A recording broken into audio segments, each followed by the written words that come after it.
Well, folks, regardless of what sphere of life it is, reality always wins.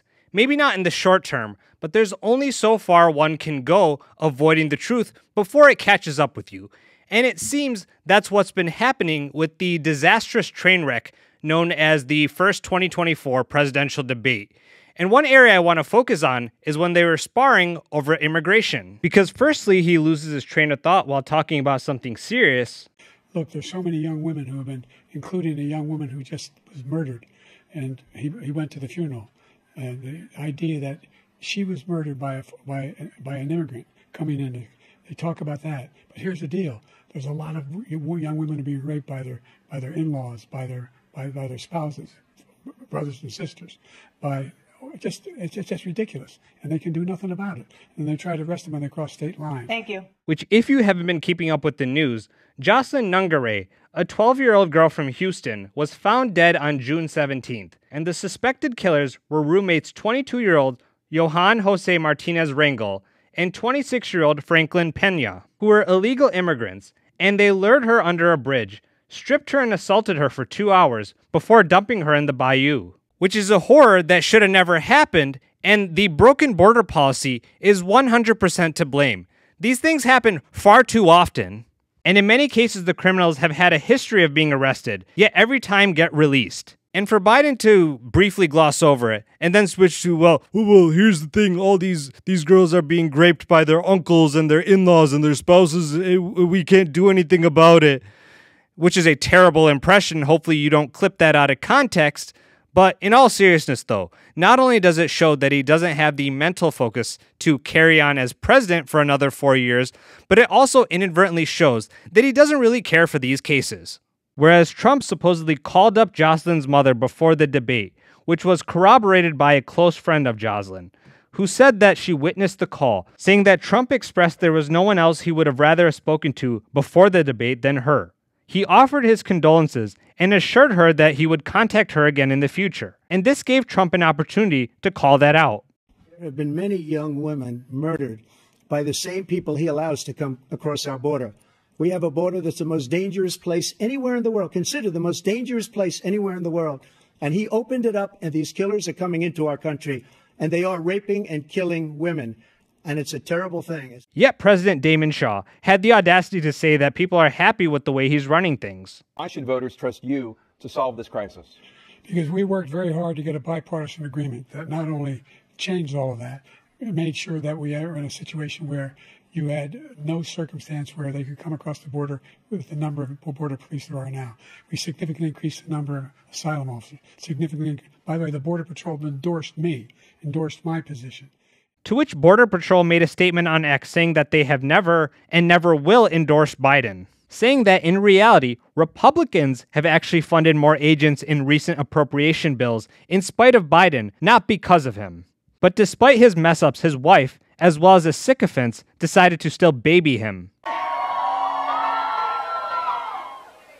you did such a great job. You answered every question. You knew all the facts. Like, this is elder abuse, and just as a human, we can't continue doing this kind of thing. I mean, this guy was struggling at one point, and it looks like he just wanted to fall asleep. And even people like Brianna Wu said on X that this was more painful than a Saw movie, that Biden is beyond incoherent, and she loathes Trump, but people that don't follow politics closely are not going to vote for a candidate that seems this gone. And even New York Times published an editorial saying Biden should drop out of the race. And the Young Turks' Cenk Uygur conceded. It's over. It's totally over. Joe Biden didn't pick up a single voter there. He lost millions of votes there. He looked ancient. He sounded ancient. Nobody was even listening to what he was saying. He looked incredibly weak. He's old. There's nothing he can do about it. He's 81 and he looks honestly 101. And so all of this time, and I want to give the most credit to the Young Turks audience. You guys were right. You were 100% right. Yep. And now everyone is screaming from the rooftops. You were right. Joe Biden is not up to the job. It's the most obvious thing in the world. This is an epic disaster.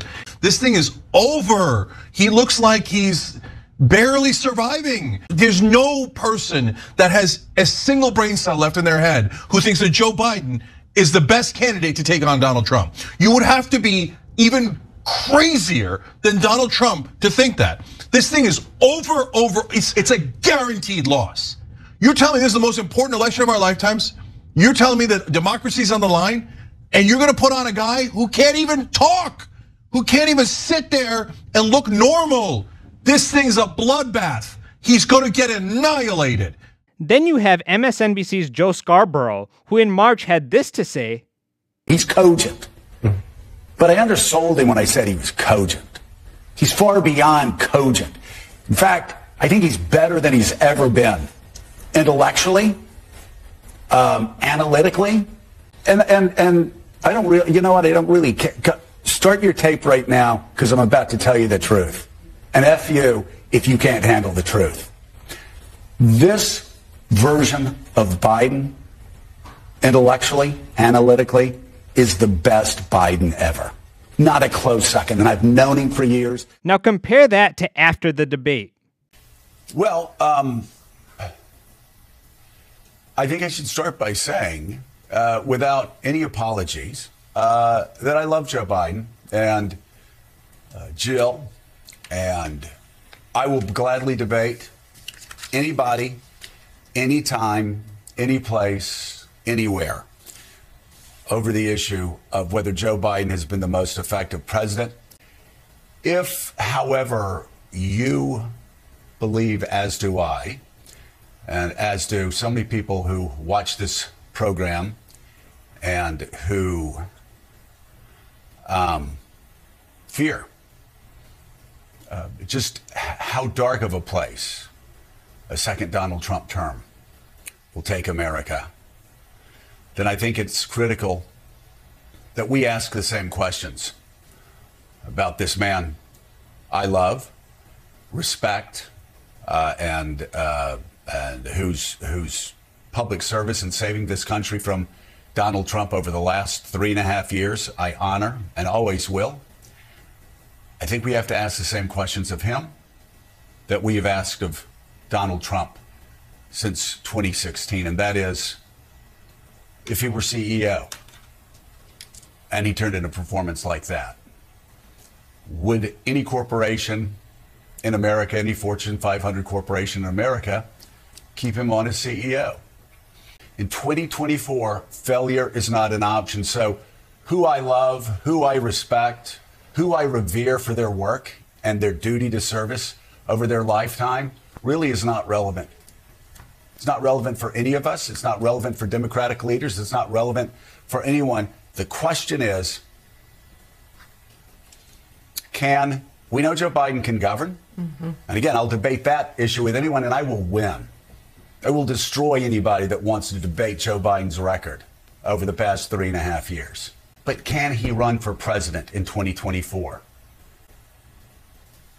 Donald Trump lied over and over and over and over again. And Joe Biden couldn't respond to any of those lies. In fact, as the New York Times said, he spent much of the night with his mouth agape and his eyes darting back and forth.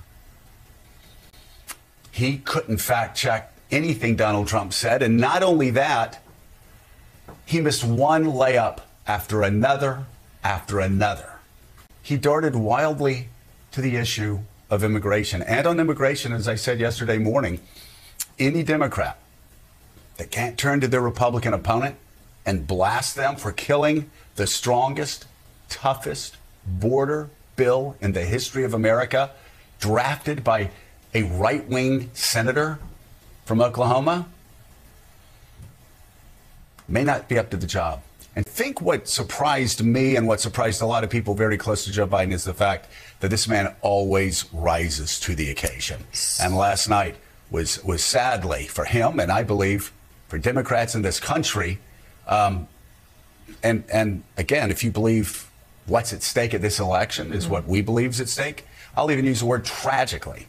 He tragically did not rise to the occasion last night. Okay. I mean, this is the exact sort of mindset that's the problem. Because people like Joe Scarborough, even though he's acknowledging Biden didn't deliver during the presidential debate, he's acting like this is the first time he's seen a red flag in him. Forget the times where he loses train of thought mid-sentence, or where it doesn't even look like he knows where he is. No, the presidential debate was the first time. And despite all of this, Kamala Harris refused to accept it.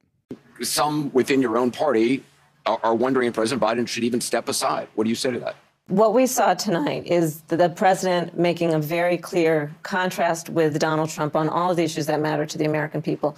Yes, there was a slow start, but it was a strong finish. And Joe Biden is extraordinarily strong.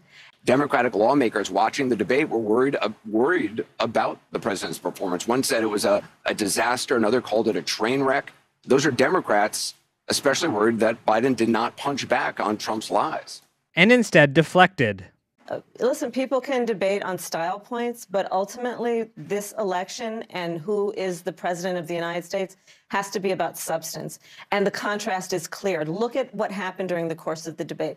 Donald Trump lied over and over and over again, as he is wont to do. He would not disavow what happened on January 6th. He would not give a clear answer on whether he would stand by the election results this November.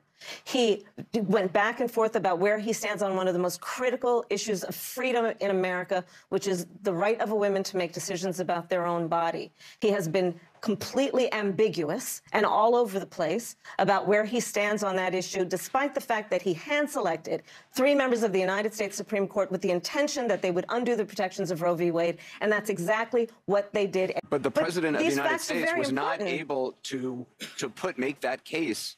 Anderson, the point has to be performance in terms of what a president does. A president who incites an insurrection against the Capitol. No, but I got the point that you're making about a 1.5-hour debate tonight. I'm talking about 3.5 years of performance in work that has been historic. But whether is that it be the man who we saw on the stage tonight? Is that the person you see in meetings every day? Which is pretty much how the rest of it went. Just deflect, deflect, deflect. Which says a lot about the people he surrounds himself with.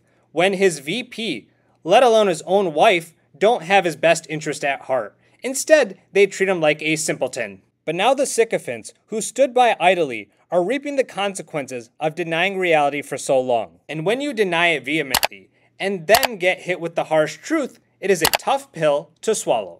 Ladies and gentlemen, if you enjoyed this video, please give it a thumbs up, and if you're new to this channel, hopefully I've earned a subscription. Here's some videos for you to watch in the meantime. Until next time, peace out.